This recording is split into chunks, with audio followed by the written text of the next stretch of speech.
بسم الله الرحمن الرحيم ياسين والقرآن الحكيم إنك لمن المرسلين على صراط مستقيم تنزيل العزيز الرحيم لتنذر قوما ما أنذر آباؤهم فهم غافلون لقد حق القول على أكثرهم فهم لا يؤمنون إنا جعلنا في أعناقهم أغلالا فهي إلى الأذقان فهم مقمحون وجعلنا من بين أيديهم سدا ومن خلفهم سدا فأغشيناهم فهم لا يبصرون وسواء عليهم أأنذرتهم أم لم تنذرهم لا يؤمنون إنما تنذر من اتبع الذكر وخشي الرحمن بالغيب فبشره بمغفرة وأجر كريم إنا نحن نحيي الموتى ونكتب ما قدموا وآثارهم وكل شيء أحصيناه في إمام مبين واضرب لهم مثلا أصحاب القرية إذ جاءها المرسلون إذ أرسلنا إليهم اثنين فكذبوهما فعززنا بثالث فقالوا إنا إليكم مرسلون قالوا ما أنتم إلا بشر مثلنا وما أنزل الرحمن من شيء إن أنتم إلا تكذبون قالوا ربنا يعلم إنا إليكم لمرسلون وما علينا إلا البلاغ المبين قالوا إنا تطيرنا بكم لئن لم تنتهوا لنرجمنكم وليمسنكم منا عذاب أليم قالوا طائركم معكم أئن ذكرتم بل أنتم قوم مسرفون وجاء من أقصى المدينة رجل يسعى قال يا قوم اتبعوا المرسلين اتبعوا من لا يسألكم أجرا وهم مهتدون وما لي لا أعبد الذي فطرني وإليه ترجعون أأتخذ من دونه آلهة إن يردني الرحمن بضر لا تغن عني شفاعتهم شيئا ولا ينقذون إني إذا لفي ضلال مبين إني آمنت بربكم فاسمعون قيل ادخل الجنة قال يا ليت قومي يعلمون بما غفر لي ربي وجعلني من المكرمين وما أنزلنا على قومه من بعده من جند من السماء وما كنا منزلين إن كانت إلا صيحة واحدة فإذا هم خامدون يا حسرة على العباد ما يأتيهم من رسول إلا كانوا به يستهزئون ألم يروا كم أهلكنا قبلهم من القرون أنهم إليهم لا يرجعون وإن كل لما جميع لدينا محضرون وآية لهم الأرض الميتة أحييناها وأخرجنا منها حبا فمنه يأكلون وجعلنا فيها جنات من نخيل وأعناب وفجرنا فيها من العيون ليأكلوا من ثمره وما عملته أيديهم أفلا يشكرون سبحان الذي خلق الأزواج كلها مما تنبت الأرض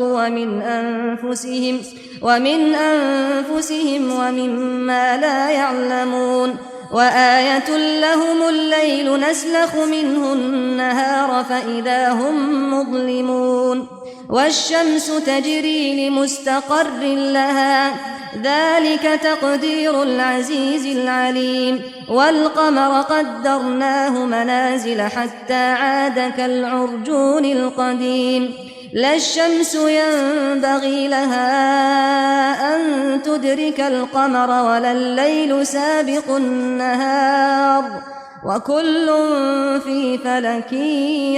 يسبحون وآية لهم أنا حملنا ذريتهم في الفلك المشحون وخلقنا لهم من مثله ما يركبون وإن نشأ نغرقهم فلا صريخ لهم ولا هم ينقذون إلا رحمة منا ومتاعا إلى حين وإذا قيل لهم اتقوا ما بين أيديكم وما خلفكم لعلكم ترحمون وما تأتيهم من آية من آيات ربهم إلا كانوا عنها معرضين وإذا قيل لهم أنفقوا مما رزقكم الله قال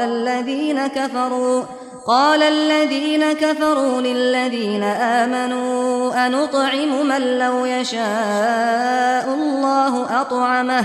إن أنتم إلا في ضلال مبين ويقولون متى هذا الوعد إن كنتم صادقين ما ينظرون إلا صيحة واحدة تأخذهم وهم يخصمون فلا يستطيعون توصية ولا إلى أهلهم يرجعون ونفخ في الصور فإذا هم من الأجداث إلى ربهم ينسلون قالوا يا ويلنا من بعثنا من مرقدنا هذا ما وعد الرحمن وصدق المرسلون إن كانت إلا صيحة واحدة فإذا هم جميع لدينا محضرون فاليوم لا تظلم نفس شيئا ولا تجزون إلا ما كنتم تعملون إن أصحاب الجنة اليوم في شغل فاكهون هم وأزواجهم في ظلال على الأرائك متكئون لهم فيها فاكهة ولهم ما يدعون سلام قولا من رب رحيم وامتازوا اليوم أيها المجرمون ألم أعهد إليكم يا بني آدم ألا تعبدوا الشيطان إنه لكم عدو مبين وأن اعبدوني هذا صراط مستقيم ولقد أضل منكم جبلا كثيرا أفلم تكونوا تعقلون هذه جهنم التي كنتم توعدون اصلوها اليوم بما كنتم تكفرون اليوم نختم على أفواههم وتكلمنا أيديهم وتشهد أرجلهم بما كانوا يكسبون ولو نشاء لطمسنا على أعينهم فاستبقوا الصراط فأنى يبصرون ولو نشاء لمسخناهم على مكانتهم فما استطاعوا مضيا ولا يرجعون ومن نعمره ننكسه في الخلق أفلا يعقلون وما علمناه الشعر وما ينبغي له إن هو إلا ذكر وقرآن مبين لينذر من كان حيا ويحق القول على الكافرين أولم يروا أنا خلقنا لهم مما عملت أيدينا أنعاما فهم لها مالكون وذللناها لهم فمنها ركوبهم ومنها يأكلون ولهم فيها منافع ومشارب أفلا يشكرون واتخذوا من دون الله آلهة لعلهم ينصرون لا يستطيعون نصرهم وهم لهم جند محضرون فلا يحزنك قولهم إنا نعلم ما يسرون وما يعلنون أولم ير الإنسان أنا خلقناه من نطفة فإذا هو خصيم مبين وضرب لنا مثلا ونسي خلقه قال من يحيي العظام وهي رميم قل يحييها الذي أنشأها أول مرة وهو بكل خلق عليم الذي جعل لكم من الشجر الأخضر نارا فإذا أنتم منه توقدون أوليس الذي خلق السماوات والأرض بقادر على أن يخلق مثلهم بلى وهو الخلاق العليم إنما أمره إذا أراد شيئا أن يقول له كن فيكون فسبحان الذي بيده ملكوت كل شيء وإليه ترجعون